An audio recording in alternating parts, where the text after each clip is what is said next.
Hey guys, welcome back to today's podcast, episode 178. Today, we will discuss the Culper Spy Ring. The Culper Spy Ring? What's that? Well, Jacob, the Culper Spy Ring is an organization of spies organized by a man named Benjamin Talmadge.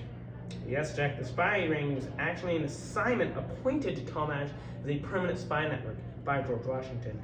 The ring was a group of people located in and around New York because that is where they lived. They were very influential in the war. That's a good point, Luke. But spies are often behind enemy lines as well, due to their role as spies. What were they doing at enemy lines? Spying. Who was spying?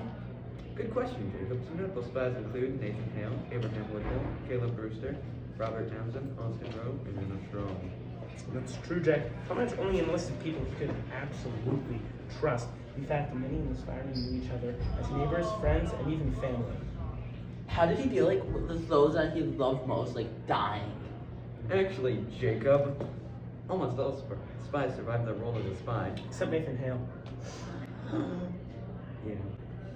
Nathan Hale was unfortunately hanged by the British.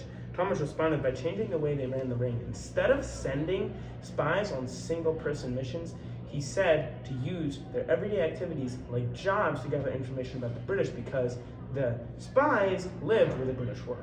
Now that's the problem. How long did it run for?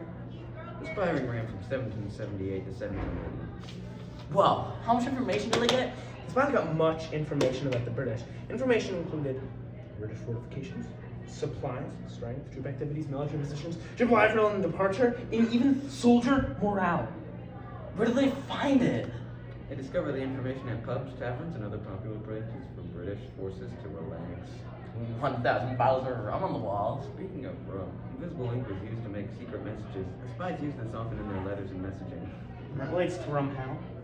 Well, it doesn't. Alright, moving on. I'm like Nathan Hale.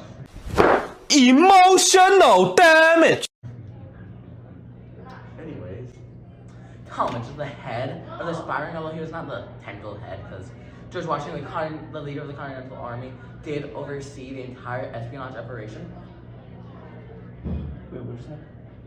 My head hurts. That's more like it. Anyways, with Washington in command of the ring, he was able to use it very effectively and play off what information the spies gave him. Even though he wasn't rich, he was great at winning wars. I would also like to point out that the Continental Army spent a quarter of their espionage budget on the spy ring.